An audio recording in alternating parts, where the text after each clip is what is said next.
किसी education programme के दौरान मुझे सिविल सर्विसेज के बारे में पता लगा। तो जब मैंने इसके बारे में और पढ़ा तो मुझे ऐसा एक इंक्लिनेशन हुआ कि मुझे इस सर्विस में जाना चाहिए, क्योंकि मुझे देश के लिए, समाज के लिए कुछ करने का इसकी तरफ से अवसर मिलेगा, लोगों के लिए करने का मौका मिलेगा।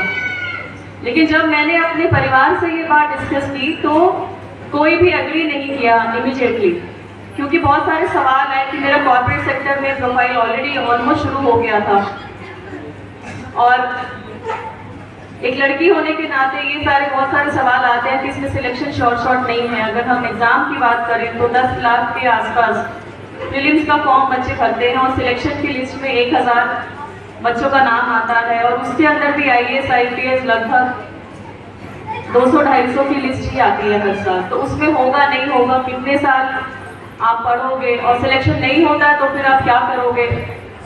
और एक ये भी बात सुनते थे हम कि अगर लड़कियां ज़्यादा पढ़ जाएंगी तो सूटेबल मैच नहीं मिलेगा, मैरिज कैसे होगी। तो ये सब बात है 2003-4 की, आज से 20 साल पहले।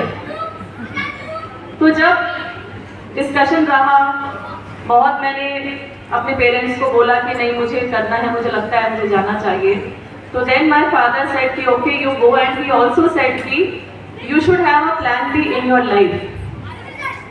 तो प्लान बी से पापा ने ये बोला कि अगर ये नहीं होता है सिलेक्शन तो फिर आप क्या करोगे, आफ्टर से इन्वेस्ट इन 2-3 इयर्स नहीं होता है तो क्या करोगे। तो मेरा ग्रेजुएशन कंप्लीट हो गया था उस टाइम तक, CS मेरा कंप्लीट हुआ 2004 में।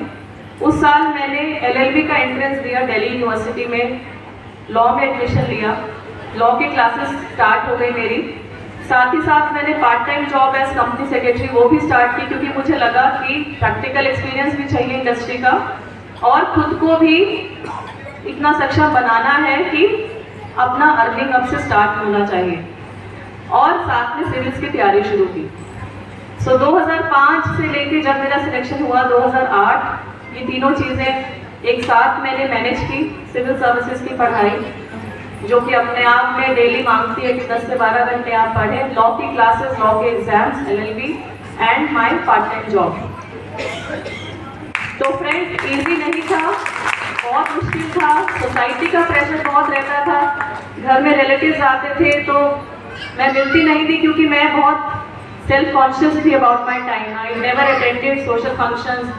तो वो ताने भी सुनने को मिलते थे मुझे, मेरे पेरेंट्स को, कि पता नहीं क्या करेगी ये, अब तो प्रोफेशनल क्वालिफिकेशन हो गई है तो इनको सेटल कर देना चाहिए, मैरिज हो जानी चाहिए। लड़की तभी सेटल होती है शायद हमारे समाज में जब उसकी शादी हो जाए। तो आज मैं लड़कियों को ये बात जरूर कहना चाहूंगी कि आप तब सेटल होगे जब आप आत्मनिर्भर बनोगे, ये बहुत ज्यादा जरूरी है। शादी हो नहीं हो ये एक अलग बात है, but you have to be financially independent, then only you are empowered to live your life. तो जितनी भी बच्चियां यहाँ पे हैं, जितने उनके पेरेंट्स हैं, पेरेंट्स को भी मैं बहुत ज़्यादा शुभकामनाएं देना चाहूँगी कि क्योंकि हम देख रहे हैं काफ़ी ग्रामीण अंचल से भी लोग आए हैं, शहरों से आए हैं, टाउन से आए हैं, जिसको हम मंदिर में पूजा कर रहे हैं, उनको हम इक्वालिटी डेली लाइफ में दें। और वो डेली लाइफ में वो सुबह से शुरू होनी चाहिए। Equal access of opportunities, equal access of resources, ये बहुत ज़्यादा आवश्यक है।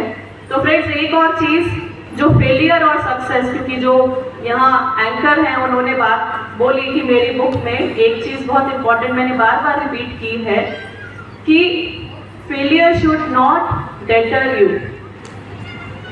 अगर आप एक बार फेल हो गए इसका मतलब ये नहीं है कि आप दोबारा प्रयास नहीं करेंगे। मैंने 2006 में सिविल सर्विसेज का जब एग्ज़ाम लिखा, प्रीलिम्स दिया, मेंस लिखा, बट अनफॉर्चुनेटली इंटरव्यू कॉल नहीं आई। उसका क्या मतलब हुआ? उसका मतलब ये हुआ कि मैं फेल हो गई। इससे पहले नंबर ज़रूर कम आए कभी कभी, लेकिन फेल कभी नहीं हुई। और फेल भी इस स्टेज पे हुई कि जब एक तरीके से समाज से एक द्वंद्व करके मैं अपने आप के लिए कुछ करना चाह रही थी, उस पड़ाव में आके मैं फेल हुई। तो बहुत बुरा लगा, आई वॉज रिजेक्टेड। काफ़ी दिनों तक समझ नहीं आया कि क्या करूं।